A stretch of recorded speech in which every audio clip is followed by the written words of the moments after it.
Hello everyone, आज date है 26 सितंबर 2022 और द हिंदू न्यूज एनालिसिस में आपका स्वागत है। इस वीडियो में हम द हिंदू की इंपोर्टेंट न्यूज़ को एग्जाम के पॉइंट ऑफ व्यू से डिस्कस करेंगे।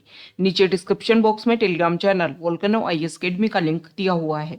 आप Telegram channel Volcano IAS Academy के साथ में जुड़ सकते हैं। वहाँ पर हर exam means UPSC, state PCS and other exams के पॉइंट ऑफ व्यू से काफ़ी इंपॉर्टेंट इन्फॉर्मेशन आप सभी के साथ में शेयर की जाती है। तो चलो स्टार्ट करते हैं। वीडियो को स्टार्ट करेंगे एक ज्योग्राफिकल मैप क्वेश्चन के साथ में। और आज आपका क्वेश्चन ये है कि हडसन बे को आपको मैप में व्यू करना है, फिर इससे रिलेटेड हर इंपॉर्टेंट फैक्ट्स को एंड इन्फॉर्मेशन को कमेंट बॉक्स में टाइप करना है। कल हमने आपसे क्वेश्चन पूछा था कोरल सी को लेकर के, तो कोरल सी को अगर हम मैप में व्यू करें, कोरल सी जो है वो ऑस्ट्रेलिया कॉन्टिनेंट के नॉर्थ और ईस्टर्न पार्ट वाले पार्ट पर लोकेटेड है। आप सभी को पता है कि यहाँ पर ग्रेट बैरियर रीफ जो है वो पाया जाता है, और ग्रेट बैरियर रीफ को पूरे वर्ल्ड में लार्जेस्ट रीफ सिस्टम के नाम से भी जाना जाता है। ये जो ग्रेट बैरियर रीफ है इसको 1981 में यूनेस्को वर्ल्ड हेरिटेज साइट का डेजिग्नेशन मिल गया था, और इसी वजह से इस एरिया को कोरल सी के नाम से जाना जाता है। अदर कंट्रीज़ के हम नेम देख लेते हैं जो कोरल सी के साथ में अपनी बॉर्डर फॉर्मेशन करते हैं। तो इनमें है Australia, Papua New Guinea, Solomon Islands, Vanuatu and New Caledonia. New Caledonia जो है ये आपको ध्यान में रखना है, ये फ्रांस की टेरिटरी है।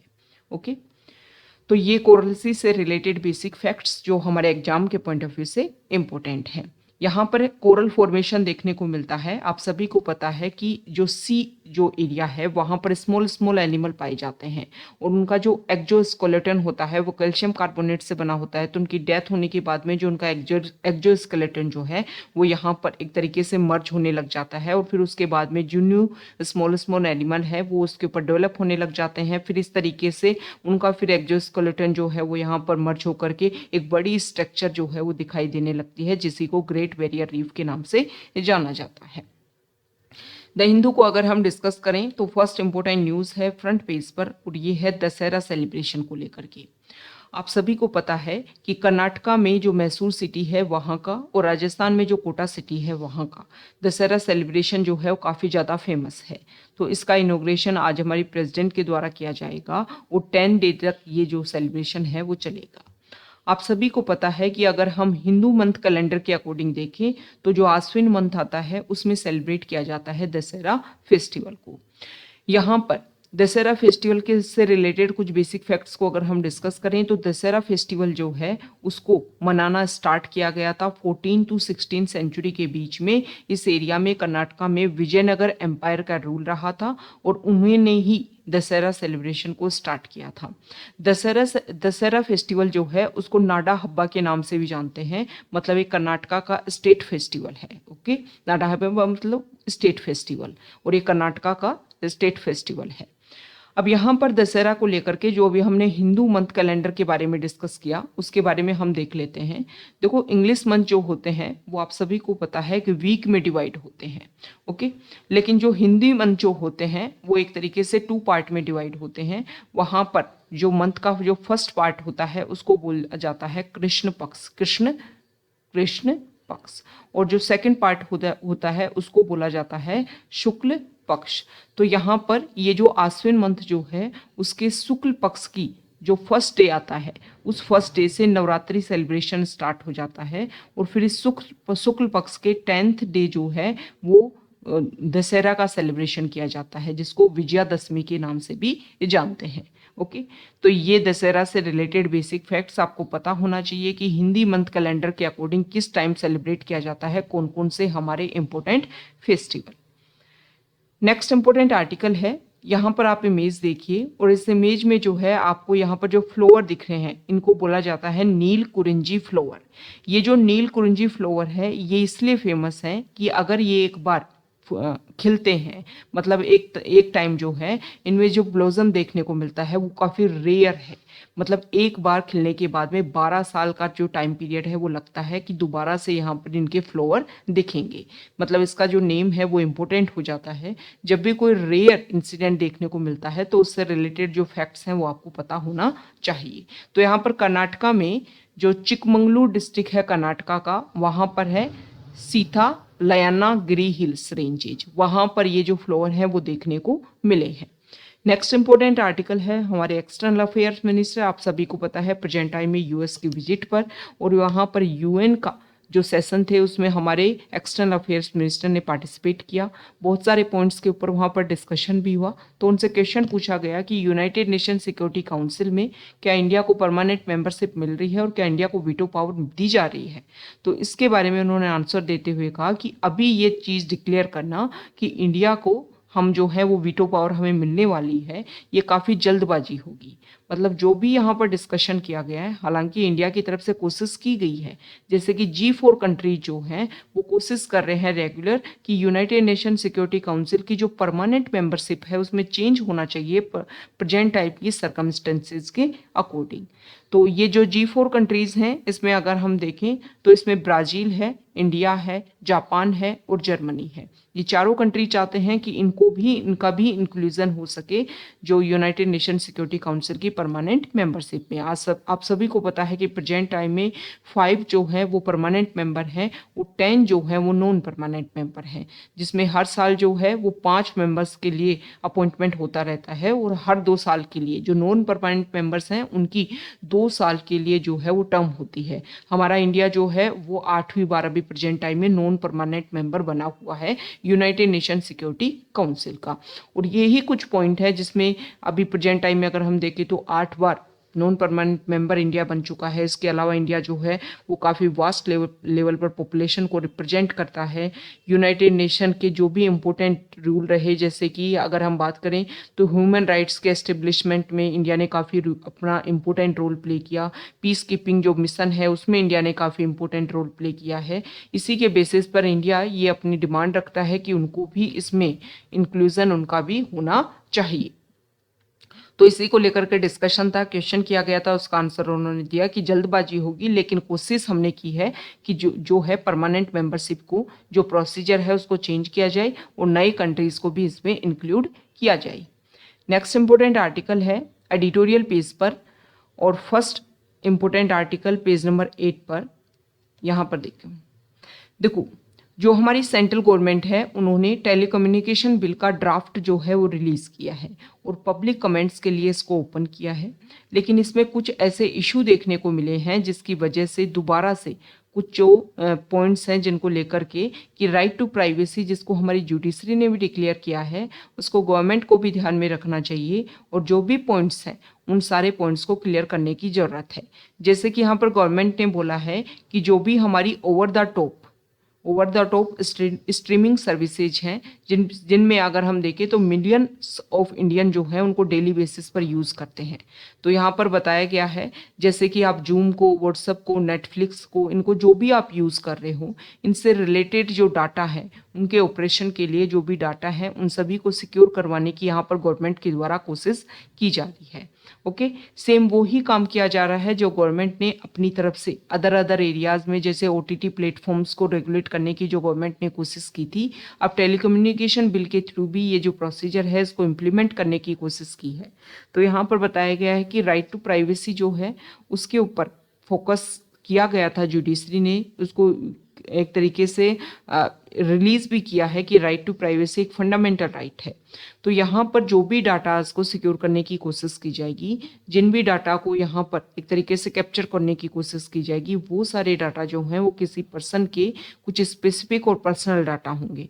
तो उन सभी को एक तरीके से गवर्नमेंट कलेक्ट करना चाहती है। लेकिन क्वेश्चन ये है कि क्वेश्चन इस बात के ऊपर उठता है कि जब तक आप इस तरीके का प्रोसीजर लॉन्च नहीं कर देते कि हाँ इसके बेसिस पर जो आपके डाटा है उनको सिक्योर किया जाएगा, तब तक इस तरीके के क्वेश्चन जो हैं वो हमेशा रेगुलर उठते रहेंगे। तो गवर्नमेंट को फोकस करना चाहिए कि जो भी ये डाटा आप कलेक्ट करोगे उनको आप किस तरीके से सिक्योर करोगे, इसके ऊपर गवर्नमेंट का ज़्यादा फोकस होना चाहिए ताकि इस तरीके के इशू जो हैं वो ना देखने को मिले। इससे पहले भी गवर्नमेंट ने जो सोशल मीडिया प्लेटफॉर्म है उनसे अगर कोई मैसेज जनरेट होता है तो इसके बारे में भी गवर्नमेंट ने रेगुलेशन लगाने की कोशिश की थी कि वो मैसेज का फर्स्ट ओरिजिनेटर कहाँ से है, किसने फर्स्ट ओरिजिनेटर कौन है, इसके बारे में बेसिक इन्फॉर्मेशन जो है वो गवर्नमेंट के पास में होनी चाहिए।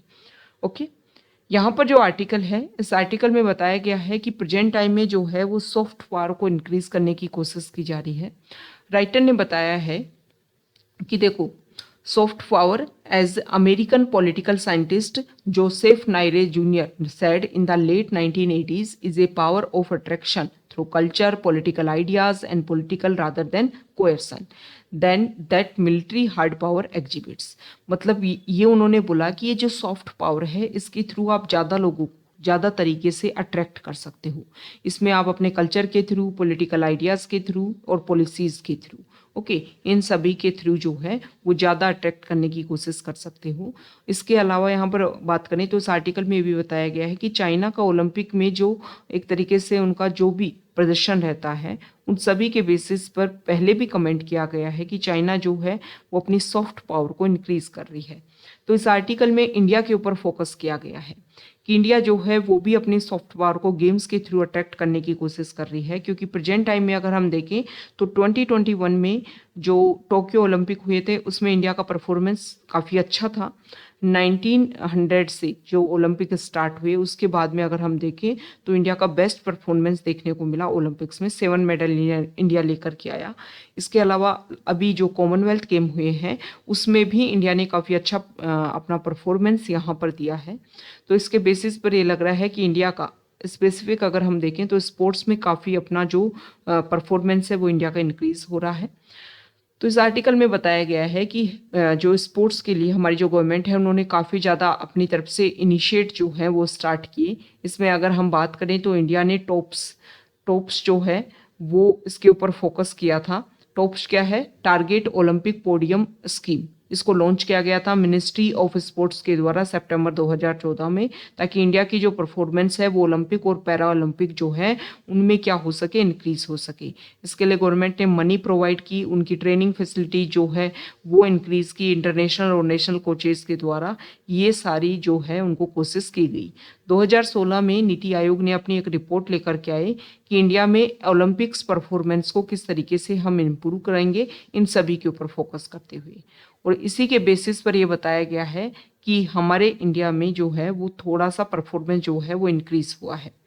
देखो, पार्लियामेंट में एक रिप्लाई में एक आंसर दिया गया था 2018 में कि इंडिया जो है वो ओनली 3 पैसे जो है, मतलब 3 पैसे जो है वो पर डे पर कैपिटा उन स्पोर्ट्स के ऊपर खर्च करता है। लेकिन चाइना जो है वो पर कैपिटा अगर हम बात करें तो 6.1 पर डे जो है वो रुपीस खर्च करता है। मतलब आप कंपैरिजन करो कि चाइना में मेडल जो है वो क्वालिटी इतनी ज़्यादा, क्वांटिटी इतनी ज़्यादा इंक्रीज होती है, तो उसका बेसिक रीजन यही है कि वहाँ पर जो खर्चा है वो बहुत ज़्यादा किया जाता है। ओके, अब इसके लिए क्या किया जा सकता है, क्या क्या हम इम्प्रूवमेंट कर सकते हैं? तो ये है कि एक तो अवेयरनेस क्रिएट होनी चाहिए स्पोर्ट्स को लेकर के। दूसरा, हम कोशिश ये कर सकते हैं कि पब्लिक प्राइवेट पार्टनरशिप के बेसिस पर जो इंफ्रास्ट्रक्चर है उसको ज़्यादा से ज़्यादा डेवलप करें। इसके अलावा ये भी हमारे इंडिया में फोकस किया जा रहा है कि लोकल लेवल पर, डिस्ट्रिक्ट लेवल पर जो भी इम्पोर्टेंट पर्सनैलिटीज़ हैं या जिनका भी स्पोर्ट्स में इन्वॉल्वमेंट है उन सभी के ऊपर फोकस किया जाए और उन सभी के इन्वॉल्वमेंट के, उनके अपग्रेडेशन के लिए काम किया जाए। प्राइवेट प्लेयर्स जो हैं उनके लिए काफ़ी ज़्यादा बड़ा मार्केट है, तो हम कोशिश कर सकते हैं कि जो भी हमारे कॉरपोरेट हाउसेज हैं उनको इनमें इन्वॉल्वमेंट शो करने की कोशिश की जाए कि वो अपना इन्वेस्टमेंट करें और रिजल्ट के रूप में जो है वो हमारे यहाँ पर स्पोर्ट्स प्रोग्राम जो हैं वो ज़्यादा से ज़्यादा इंक्रीज हो सके। तो गवर्नमेंट इसके ऊपर फोकस कर सकती है।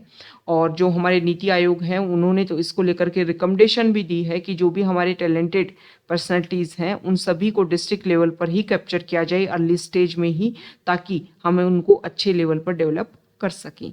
तो इस तरीके से जो इंडिया है वो भी अपनी टाइम के साथ में अपनी सॉफ्ट पावर को इंक्रीज कर सकता है, जैसे कि चाइना ने इंक्रीज किया है। इसका बेसिक प्रोविज़न ये है कि देखो, अगर हम बात करें तो ओलंपिक गेम जब होते हैं तो इसमें स्पेसिफिक किस बात के ऊपर फोकस किया जाता है ओलंपिक गेम्स के टाइम में, कि मैक्सिमम जो लोग हैं उनको व्यू करते हैं। मतलब आपकी कंट्री जो है उसको एक तरीके से व्यू किया जा रहा है कि किस किस लेवल पर आपने अपना बेस्ट परफॉर्मेंस दिया। तो इसी के बेसिस पर अपनी कंट्री की जो भी एक बेसिक प्रोविज़न है या एक बेसिक परफॉर्मेंस है उसको इंक्रीज करके हम इंटरनेशनल लेवल पर, वर्ल्ड लेवल पर, ग्लोबल लेवल पर अपने आप को अच्छे से एस्टेब्लिश कर सकते हैं। नेक्स्ट इंपॉर्टेंट आर्टिकल है, यहाँ देखिए। अभी हमारे जो एक्सटर्नल अफेयर्स मिनिस्टर हैं, जो उनकी विजिट रही यूएस में, यूनाइटेड नेशन में और जो भी यूनाइटेड नेशन सिक्योरिटी काउंसिल में जो भी चेंजेस को लेकर के, तो जिसको हमने फ्रंट पेज पर डिस्कस किया उसी के बारे में इस आर्टिकल में बताया गया है कि प्रेजेंट टाइम में इंडिया जो है वो ना सिर्फ हर लेवल पर अपनी जो कोशिश कर रहा है, अभी हमारे एक्सटर्नल अफेयर मिनिस्टर जो है वो यूएन में विजिट पर रहे, इसके पहले ही हमारे जो प्राइम मिनिस्टर जो है वो एचसीओ की मीटिंग में पार्टिसिपेट उन्होंने किया। इसके अलावा जो हमारे एक्सटर्नल अफेयर्स मिनिस्टर हैं उनकी अदर कंट्रीज़ को लेकर के भी डिस्कशन हुआ वहाँ पर, जिसमें मेजरली फोकस किया गया कि United nation security council seat को लेकर जो परमानेंट मेंबरशिप है उसको चेंज किया जाए। तो इस आर्टिकल में बताया गया है कि मल्टीलेटरल लेवल पर इंडिया जो है वो रिफॉर्म्स करने की कोशिश कर रहा है और अपना इन्वॉल्वमेंट जो है उसको शो करने की कोशिश कर रहा है। Next important article page number 9 पर, और यहाँ पर एक सेकेंड देखो, इस आर्टिकल में ये बताया गया है कि अगर हम बात करें प्रेजेंट टाइम में इंक्लूजन और डाइवर्सिटी, ये जो वर्ड है वो काफ़ी ज़्यादा इंपॉर्टेंस जो है वो एक तरीके से इंक्रीज हुआ है। ओके, इस आर्टिकल में बताया गया है कि कोई भी वर्किंग प्लेस है वहाँ पर अगर हम देखें तो जेंडर इक्वलिटी की तरफ जो है वो वर्किंग प्लेस इंक्रीज हो रहा है, मतलब मैन और वीमेन का जो पार्टिसिपेशन है वो काफ़ी ज़्यादा इंक्रीज हो रहा है। लेकिन अभी भी हमारे वर्किंग प्लेस ऐसे हैं जहाँ पर बहुत सारी ऐसे पॉइंट्स के बेसिस पर जो इंक्लूजन है वो अभी भी काफ़ी ज़्यादा कम है। जैसे कि अब अगर हम बात करें तो न्यूरोडाइवर्सिटी जो है, neurodiversity in the workplace refers to including people with neurodivergent condition such as attention deficit, hyperactivity disorder, autism spectrum disorder, dyslexia, dyspraxia, okay, dyscalculia और इसके अलावा एस्पर्जस सिंड्रोम, ऐसी कुछ ये एक तरीके से कुछ न्यूरो रिलेटेड कुछ इशू है। इनसे रिलेटेड जो पर्सन है उनका इंक्लूजन जो भी हमारे वर्किंग प्लेस है उन पर नहीं देखने को नहीं मिल रहा है प्रेजेंट टाइम में। तो इस आर्टिकल में जो राइटर है उनका ये बोलना है कि बहुत सारी ऐसी रिपोर्ट सामने आई हैं जिसमें देखा गया है कि अगर इन पर्सन का हमारे जो वर्किंग प्लेस है उन पर इंक्लूजन देखने को मिलता है तो इनमें क्रिएटिविटी जो है बहुत सारी अलग अलग डिजीज को लेकर के, अलग अलग न्यूरो रिलेटेड इन इश्यूज को लेकर के जो पर्सन है उनमें अलग अलग कुछ एक्स्ट्रा क्रिएटिविटी देखने को मिलती है। बहुत सारी अगर हम यहाँ पर रिपोर्ट्स की बात करें तो उन रिपोर्ट्स में देखा गया है कि जिन लोगों में ये, यहाँ देखिए, तो देखो इस आर्टिकल में ये बताया गया है कि डेलोइटी ने एक स्टडी की और इसमें एस्टिमेशन लगाया कि ओनली नियरली 20% जो वर्ल्ड है वहाँ वो न्यूरो डाइवर्स है। यूएस में जो है वो 85% जो पीपल हैं वो ऑटिज्म स्पेक्ट्रम से इफेक्टेड है, are unemployed compared with 4.2% of the overall population, मतलब इन लोगों में जो जॉब में एक इंक्लूजन इनका होना चाहिए वो नहीं देखने को मिल रहा है। तो ये अर्जेंसी है, हमें इस तरीके का एनवायरनमेंट जो है वो क्रिएट करना होगा जहाँ पर न्यूरो डाइवर्स इंडिविजुअल जो हैं उनको भी जॉब मिल सके। तो इस यहाँ पर जो कुछ रिपोर्ट्स हैं उनकी अगर हम बात करें तो एक स्टडी जेपी मॉर्गन चेज ने एक स्टडी की। उन्होंने यहाँ पर देखा कि ऑटिज्म एट वर्क, मतलब ऐसे पर्सन जिनमें ऑटिज्म देखने को मिलता है उनके साथ में अगर काम किया गया तो उन्होंने एक ऐसा इनिशिएटिव देखने को मिला कि 90% टू 140% जो है वो उनमें ज़्यादा प्रोडक्टिविटी देखने को मिली कंपैरिजन टू नॉर्मल एम्प्लॉय। तो अदर एरियाज में अदर न्यूरो रिलेटेड जो इश्यूज पर्सन हैं उनमें अदर एरिया में अदर एक्टिविटी अदर क्रिएटिविटी देखने को मिलती है। तो उन्हीं के बेसिस पर उनका इंक्लूजन होना चाहिए और जो वर्किंग प्लेस है वो उनके लिए भी ओपन होना चाहिए ताकि हमारी सोसाइटी के हर पर्सन जो है उनका इंक्लूजन हो सके, उनका ग्रोथ हो सके और वो एक इंक्लूसिव सोसाइटी के रूप में अपने आप को डेवलप कर सके।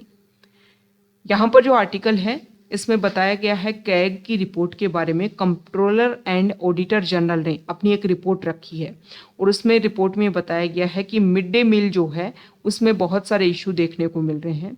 तो लास्ट 6 ईयर का अगर हम कंपैरिजन करें तो प्रेजेंट टाइम में फूड में जो पॉइजनिंग के केसेस हैं वो बहुत ज़्यादा देखने को मिल रहे हैं।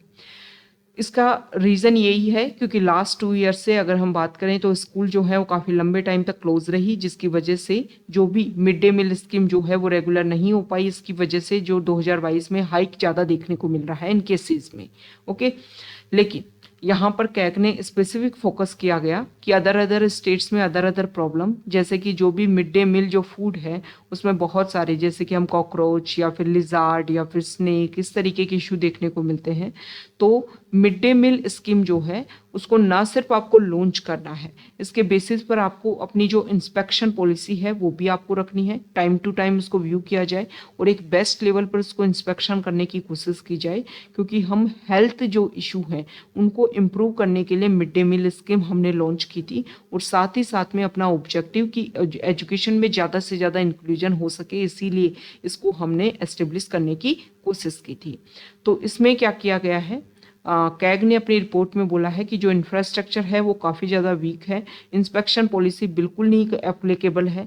इसके अलावा भी अगर हम बात करें तो जो लाइसेंसिंग प्रोसीजर जो किया जाता है, जिसके बेसिस पर लाइसेंस दिया जाता है फूड डिलीवरी का या फिर फूड को बनाने का, इनको लेकर के भी टाइम टू टाइम जो है वो इंस्पेक्शन होना चाहिए और अगर इशू देखने को मिलता है तो उसको सॉल्व करने की कोशिश करनी चाहिए, ताकि आने वाले टाइम में इस तरीके की जो प्रॉब्लम है वो ना देखने को मिले।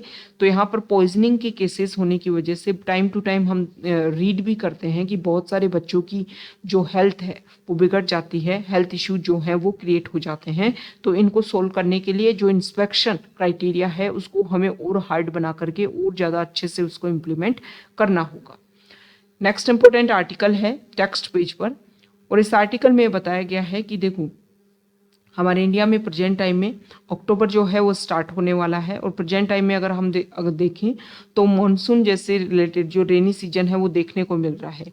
इंडिया में जो अदर एरियाज़ में प्रेजेंट टाइम में हैवी रेनफॉल देखने को मिल रही है।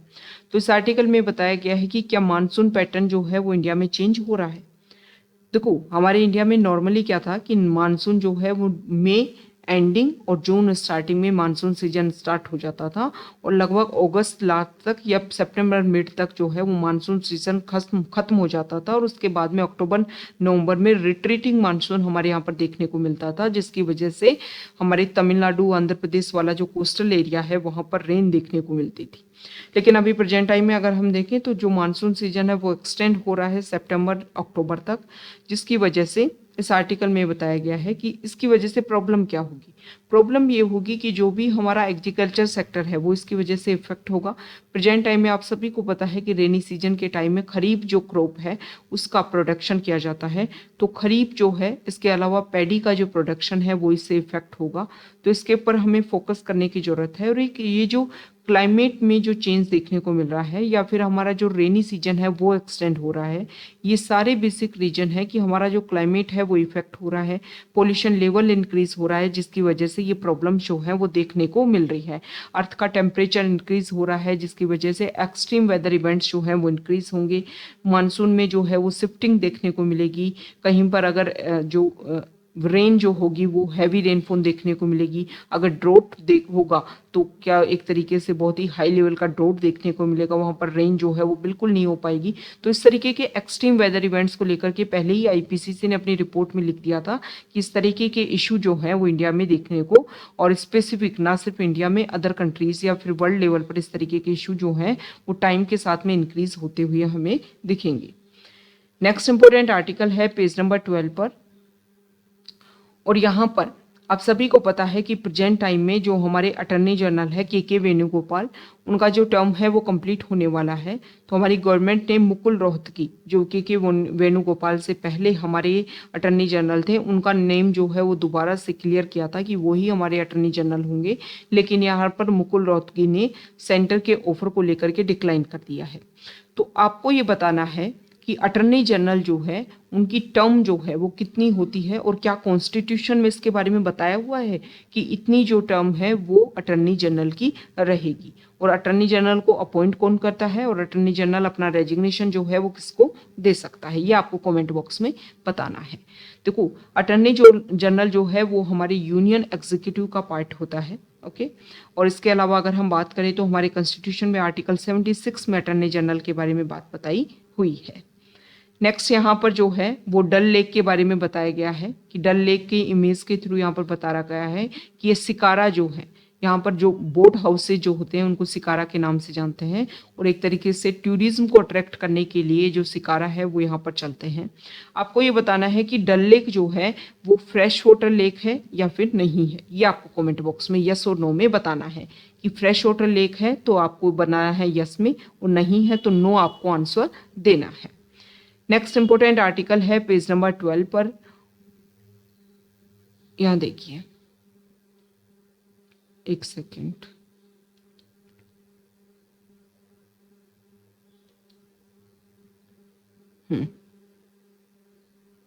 पेज नंबर 13 पर। यहाँ पर जो इलेक्शन कमीशन है, देखो अभी अगर हम प्रेजेंट टाइम में बात करें तो इलेक्शन कमीशन में अभी कुछ टाइम पहले एक पार्टी है जिसका नाम है YSRCP। यहाँ देखिए, एक second,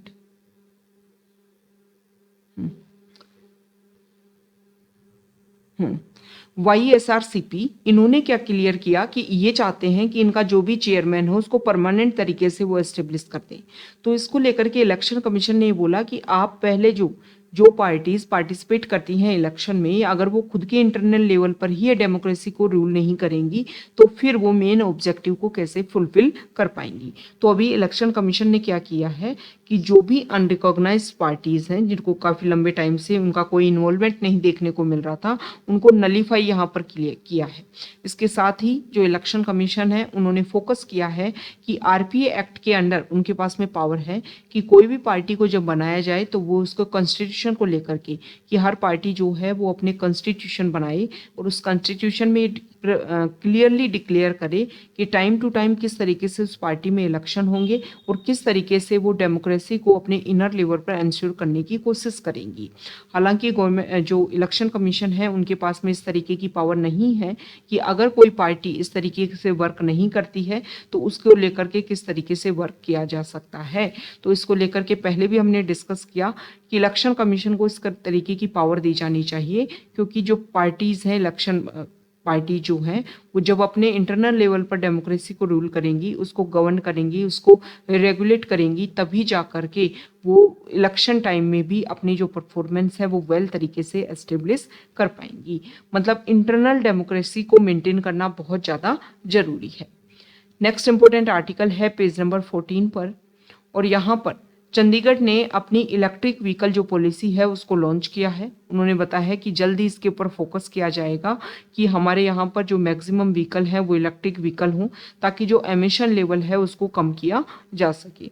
Chandigarh electric vehicle policy 2022 seeks to reduce the use of fossil fuels which contribute substantially to the rising particulate air pollution in the union territory। Time के साथ में जो एमिशन इंक्रीज होता जा रहा है, क्योंकि आप सभी को पता है कि जो व्हीकल्स की जो संख्या है वो इंक्रीज होती जा रही है, तो इसका अल्टरनेट ये है कि हम व्हीकल्स को रिप्लेस कर दें इलेक्ट्रिक व्हीकल से, ताकि एमिशन जो है वो कम से कम हो सके। तो ये चंडीगढ़ से रिलेटेड आप सभी को पता है चंडीगढ़ यूटी है, हरियाणा और पंजाब जो है वो दोनों ही चंडीगढ़ के ऊपर क्लेम करते रहते हैं कि ये हमारा पार्ट है और हमारे अंडर इसको आना चाहिए और ये हमारी कैपिटल के रूप में सर्व करे। तो यहाँ पर अगर हम बात करें तो अगर ये तो चंडीगढ़ ने अपनी जो पॉलिसी है वो इम्प्लीमेंट की है, इसके अलावा अदर स्टेट्स जो हैं और हमारी जो कंट्री है इंडिया जो है, उन्होंने भी टाइम टू टाइम इसके ऊपर फोकस किया है कि हमारा जो एमिशन लेवल है वो हमें डिक्रीज करना होगा, पोल्यूशन लेवल जो है उसको डिक्रीज करना होगा, क्योंकि पोल्यूशन लेवल की वजह से बहुत सारी जो हमारी सिटीज़ हैं वहाँ की जो ब्रीदिंग जो इशू है, जिसकी वजह से एयर की कंडीशन इतनी ज़्यादा डिग्रेड हो गई है कि ब्रीदिंग इशू जो वहाँ की पॉपुलेशन में देखने को मिलने लग गए हैं। स्पेसिफिक अगर हम फोकस करें दिल्ली के ऊपर, तो दिल्ली आप सभी को पता है कि वहाँ पर जैसे ही दीपावली सेलिब्रेशन होता है उसके बाद में वहाँ पर फायर क्रैकर्स की वजह से या और भी अदर इश्यूज की वजह से वहाँ पर जो प्रॉब्लम है वो काफ़ी ज़्यादा इंक्रीज हो जाता है। दूसरा अगर हम देखें तो हरियाणा और पंजाब जो है वहाँ पर एक तरीके से जो राइस का जो बचे हुए जो पार्ट होते हैं, पैडी के जो बचे हुए पार्ट होते हैं, पैडी स्ट्रो जो हैं उनको जलाया जाता है, जिसकी वजह से भी वहाँ पर पॉल्यूशन लेवल काफ़ी ज़्यादा इंक्रीज़ हो जाता है और इशू जो हैं वो क्रिएट होने लग जाते हैं। तो इन सभी के ऊपर हमें फोकस इस तरीके से करना होगा कि जो भी हमारी डेली एक्टिविटीज़ हैं उनको हमें रेगुलेट करना है, साथ ही साथ हमें फोकस करना है उन सारी चीज़ों के ऊपर भी जिससे एमिशन जो है वो कम हो सके। और इसका एक अल्टरनेट ये है कि इलेक्ट्रिक व्हीकल्स जो हैं उनके ऊपर फोकस किया जाए। ओके, और इसके अलावा जो हमारी इलेक्ट्रिसिटी जनरेशन है उसके ऊपर हम फोकस किया जाए कि जो हमारे रिन्यूएबल सोर्सेज हैं उनके ऊपर हम फोकस कर सकें। इसके अलावा जो भी हमने टारगेट लिया है 2070 तक नेट जीरो एमिशन, उसको अगर हमें कंप्लीट करना है तो इस तरीके से हमारे बेसिक लेवल पर इम्प्लीमेंटेशन होना चाहिए, तभी जाकर के जो रिजल्ट है वो सामने आ पाते हैं।